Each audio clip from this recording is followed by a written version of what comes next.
All right. Are you ready for the next question? Yes, ma'am. Nathan has a question. He says, "Hi, team. I have a large emergency fund of $50K earning 5.5% interest. Awesome. I know I can potentially earn even more in the market, but with all the volatility, it's hard to pass up a sure thing. Should I reallocate?" And I even want to add, when do you know when you need to be investing versus putting it in an emergency fund? How much is too much in either place? Yeah, so the first question that you have to answer is, how much should I have in my emergency fund? Well, if you're already thinking about funding emergency fund, one of the first places you should go to is to our financial order of operations. If you want your free copy, you can go to moneyguide.com/resources. Well, step 4 is a fully funded emergency fund. In our view, our opinion is that while you're in your accumulation years, while you're working, you need an emergency fund somewhere between 3 months of expenses to 6 months of expenses. That's going to depend on how easy you could find a new job. Are you a 2-income household, or a 1-income household? You have to determine where I should be on that spectrum. And you have to have the emergency reserves there. I know, Brian, a number of years ago, people would tell us all the time, I hate having this money in cash. Cash is doing nothing. It's paying me next to nothing. I'm not earning any interest. That's not the case anymore. The actual opposite, fear and greed are these two sides of the coin. That used to be the greed part. Well, now we have the fear part. People are saying, man, I can make 5.5%. Why would I do something else? Why would I go invest my dollar somewhere else if I know that I have that guaranteed rate of return?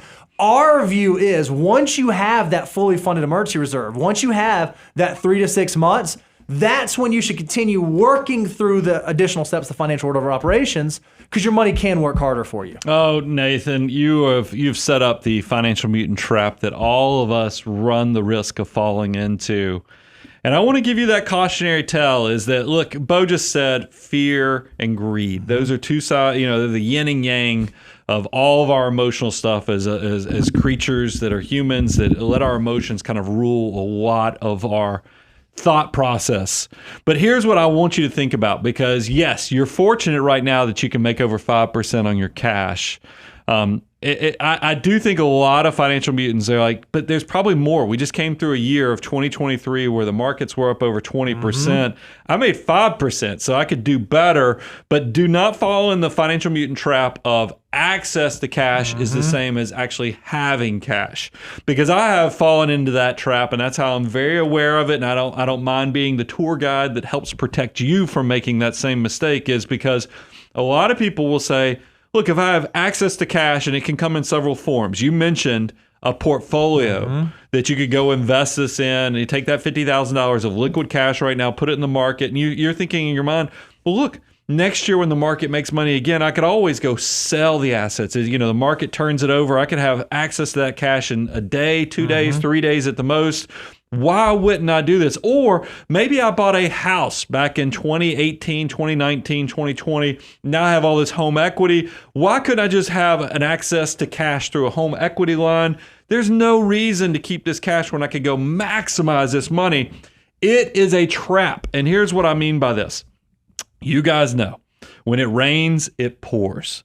And I used to say that, you'd have all these bad events hang out together because they're extroverts, but y'all have corrected me and said, don't say that, Brian. You're not supposed to talk about smoking on street corners anymore and loitering. Here you are still doing it. But here I am. Yeah, I still do it. I don't take coaching very well on these things, but it is true. When you have bad things happen, and that's what the emergency reserves are there for, is their rainy day fund. So when it rains, it pours, meaning that you'll see the stock market get crushed in the exact same year that you'll see that housing is also devastated. So your home equity line, you might very well get a letter in the mail from the bank saying, you know what, that home equity line that supposedly had 6 figures of that you could have access at any point, we have shut that down. And I've had that happen to me. That's what I'm telling you. I know this stuff from experience. That's where the wisdom comes from. So you don't have to fall into these traps, but you will see all these things happening. You might lose your job while all this is happening, because if the stock market's down, housing's getting crushed,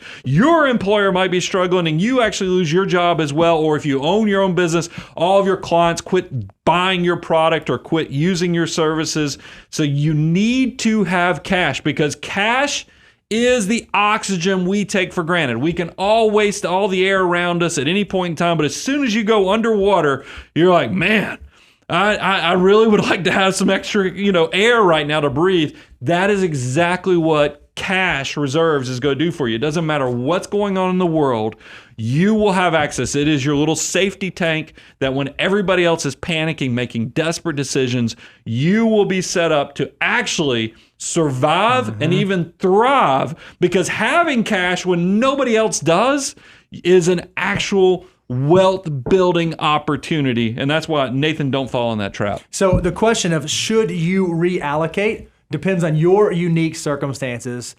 Don't get lost. Follow the financial order of operations. You hold up one more time for me, Brian? Oh, yeah. MoneyGuy.com/resources. If the $50,000 that you have satisfies that fully funded emergency fund, we would say begin looking at steps 5, 6, and 7 to continue on your wealth building journey. Don't get greedy. Pigs get fat, hogs get slaughtered.